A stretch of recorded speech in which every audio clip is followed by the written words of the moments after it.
Now let's jump into the book, and it starts off in 1956 in a small North Mississippi town, and there's this 11-year-old boy named Coburn, and his mom wants him to go do something for her. Yeah, go check on Daddy in the shed. Dinner time. Yeah, dinner time. Supper time, sorry. Go get him for supper. That's right. I think the line is go fetch him for supper. Yeah, and Dad has a way of hanging out there and hiding away on bad days, And Colburn knows that already. He sees the bottles almost empty. He knows it. I mean, he's thinking as he's walking out there, I don't really like doing this because I know what I'm going to find, what to expect, but he obviously finds something else, the end of the line. But I think just that sense of, I think both the mother and him kind of realizing what a chore that is for him to send him out there to get his father from the shed. Because one of the more meaningful parts of that opening scene to me is the mother's reaction to it as she kind of watches him cross the backyard, with the expression on her face, kind of realizing that I don't want to send him out there to get him, and I know he doesn't want to go, but this is our routine. And what becomes of this visit alters his life. Yeah. For the rest of Coburn's life and his mother's life and his father's life, it's forever changed at that moment. I don't know if we should say what happens. We probably shouldn't, but you said it right. I mean, it's one of those moments that changes any number of people forever, It's the shadow that you then carry with you wherever you go for however long you live. And it turns out it's a shadow that's cast on them, but it's inside a bigger shadow that's cast over this town of Red Bluff, Mississippi. Yeah, it's, when I had the idea for like this big, huge vine-covered valley, I knew there had to be a little town beside it, and,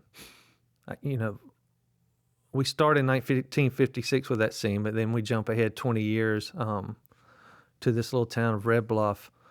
And unfortunately, these towns aren't too difficult to imagine. These, everybody I think in small town America can be familiar with these towns of 2,000 to 5,000 people that are really struggling to stay afloat, and Red Bluff is like right in the grips of this in this moment, It seems like it got it earlier than most other towns did. People have moved away. There's hardly any young people there. There's hardly any children there. But yeah, and they don't know what to do. I mean, it's time period in towns, and even now or 20 years ago or whatever, it's hard to figure out what to do. And the people who are there are the people who have essentially always been there. So you almost get this recycling of attitudes and behaviors and even stories and reactions, I think, to one another. Or, when all you see is the same thing every day with the same people in the same spots. Now, we have this dying town, and it's one of the most durable ways to start a story, really, is a stranger comes to town. Yeah. And so we have a trio that comes to town, and they're even worse off than the town is. Somehow, yeah, they are even worse off. This trio had such a metamorphosis for me from the beginning of the novel to the final draft of the novel. How did they start off? They started off not as developed as we see them in the end. In fact, I was about to turn in what I thought was going to be a final draft. But in that draft, the trio was kind of just on the edge of the valley at the beginning. Like they were just there. There was no like, where do they come from? What are they doing? What have they got going on in their own lives? And I wasn't real comfortable with that, and I couldn't figure out like who they were. And I knew if I was uncomfortable with it and it felt a little generic to me, certainly it was going to come off that way for the reader. I mean, you can't fake that. So before I turned in, about a week before I was supposed to turn it in, I just sat down and opened up a new document, and I said, I've got to figure out like who they are, and I'm just going to write who they are and, flesh it out. I said, okay, I'm going to bring them into town, have them break down. That means I know they're coming from somewhere, they're breaking down, they're obviously going from somewhere. That's a good start. So I sat down and I wrote, I described the vehicle they're in as a foul-running Cadillac that rolls into Red Bluff as it's breaking down. And I thought, where do I know that phrase? I've used that phrase before. Where have I used that phrase? Foul running Cadillac.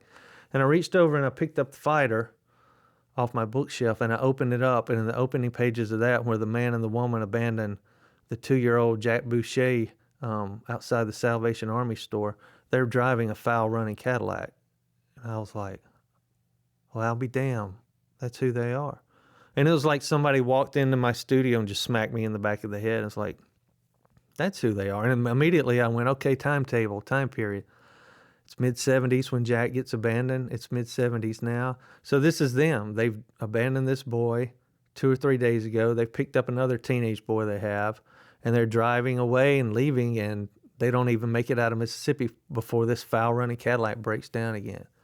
That was like the window opening and the breeze coming through, because then I knew who they were. I knew what they had done. I had their own personalities I could develop in their reaction of where they've been and where they're going.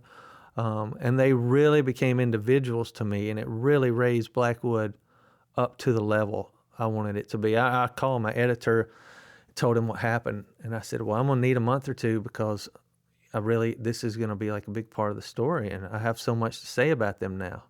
He was very happy because I think he was kind of the same way I was about them at that point.